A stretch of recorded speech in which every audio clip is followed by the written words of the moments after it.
আসসালামু আলাইকুম রহমতুল্লাহি ওয়া বারাকাতুহু। দৈনন্দিন গল্পের আরও একটি ভিডিওয়ে আপনাদের সবাইকে স্বাগতম জানিয়ে শুরু করছি। চলছে শীতকাল, আর শীতকাল মানেই হচ্ছে সবজি খাওয়ার বাহার, তাই না? তো শীতকালে সবজি রান্না করবেন কিভাবে, আপনার কালারটা ঠিক রাখবেন সবজির, সেটার উপরে আজকের ভিডিওটি রাখছি। খুব সহজে আমি আপনাদেরকে আজকে শিখিয়ে দিব কিভাবে পালং শাক কালার একদম পারফেক্ট রেখে আপনারা সবজিটি রান্না করবেন। কথায় আছে, আগে দর্শনধারী পরে গুণ বিচারি। সো আমাদের কালারটিকে কিন্তু একেবারে পারফেক্ট রাখতে হবে। অনেক সময় আমরা পালং শাক রান্না করতে গেলে পালং শাকের কালারটি নষ্ট হয়ে যায়, অনেক ইয়েলো কালার দেখা যায়। আসলে যেহেতু শাকটি সবুজ, আর সবুজ কালারের শাক যেন খাবারে সবুজই থাকে, সেটা কিভাবে রাখতে হবে আমি আজকের ভিডিওতে আপনাদেরকে শিখিয়ে দিচ্ছি। এখানে আমি ছোট ছোট করে আলু কেটে নিয়েছি, আর পালং শাকগুলোকে কেটে ধুয়ে নিয়েছি। এখন কড়াইয়ে তেল দিয়ে দিয়েছি, সরিষার তেল দিয়েছি। এর মধ্যে আমরা একটু দিয়ে দিব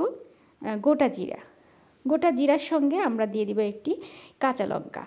ব্যাস, এটাকে একটু ফোড়ন দিয়ে নিতে হবে, সুন্দর একটা ফ্লেভার আসবে। ফ্লেভার যখনই চলে আসবে, এই যে চলে এসেছে, ঠিক এই মুহূর্তে আমরা দিয়ে দিব আলু। কেটে ধুয়ে রাখা ছোট ছোট করে যে আলুগুলো রেখেছিলাম সেগুলো কিন্তু এখন দিয়ে দিলাম। এবার এগুলো তেলের সঙ্গে এবং ফোড়নের সঙ্গে খুব সুন্দর করে একটু নাড়াচাড়া করে নিতে হবে। দিয়ে দিতে হবে স্বাদ মতো লবণ, আর একটু পরিমাণ হলুদের গুঁড়াটা এখানে কিন্তু অল্প একটু দিতে হবে, যেহেতু সবজির কালারটা আগেই বলেছি ঠিক রাখতে হবে। আর এই যে দেখতে পাচ্ছেন, এই মশলাগুলো আমরা এখন দিয়ে দিব। ঝাল বাটা, পেঁয়াজ কাটা, আদা বাটা, রসুন বাটা। অবশ্যই কিন্তু পালং শাকের মধ্যে আপনারা আদা বাটাটা দিবেন, এটা কিন্তু লক্ষ্য রাখবেন।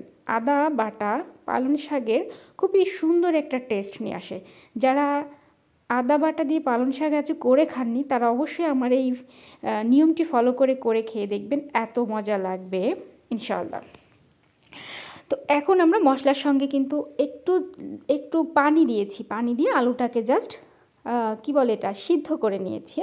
আলুটা যখন হাফ সিদ্ধ হবে, সেই মুহূর্তে আমরা কিন্তু পালং শাকটা দিয়ে দিব। এইবারই আসল মজা, সেটা হচ্ছে আমরা সাধারণত তরকারি রান্না করতে গেলে বারবার নাড়াচাড়া করি। নাড়াচাড়া করার কারণে সবজির কালারটা কিন্তু নষ্ট হয়ে যায়। যখন শাক জাতীয় জিনিস রান্না করবেন, তখন অবশ্যই সবজির কালারটা ঠিক রাখতে হলে নাড়াচাড়া কম করতে হবে। তো আমি কিন্তু এখানে শাকটা দিয়ে খুব বেশি নাড়াচাড়া করছি না, জাস্ট একটু নেড়ে দিয়েছি। এরপর এখান থেকে পানি বের হয়েছিল, পানিটাকে শুকিয়ে আসা পর্যন্ত অপেক্ষা করতে হবে। তো দেখুন, পানিটা কিন্তু বেশটাই টেনে এসেছে। পানিটা আরেকটু শুকিয়ে এলে আমরা কিন্তু চুলা থেকে নামিয়ে নিব। তো এইভাবে আপনারা যদি পালং শাক রান্না করেন, একবার খেয়ে দেখবেন, এত মজা হবে, ইনশাল্লাহ বাসার সবাই অনেক পছন্দ করবে। যদিও আমার এখানে কালারটা বাস্তবে যেরকম সুন্দর লাগছে, ভিডিওতে কেন জানি আমার খাবারের কালারটা খুবই সুন্দর আসে না, এটা আমি আসলে বুঝে উঠতে পারি না। তারপরেও যথেষ্ট পরিমাণ কালারটা ঠিক আছে। তো বাস্তবে আরও বেশি এখানে সবুজ কালারটা দেখা যাচ্ছিল। যাই হোক, ভিডিওটি ভালো লাগলে শেয়ার করবেন, অবশ্যই সাবস্ক্রাইব করে আমার চ্যানেলের সঙ্গে থাকবেন। সবাই ভালো থাকবেন। আসসালামু আলাইকুম।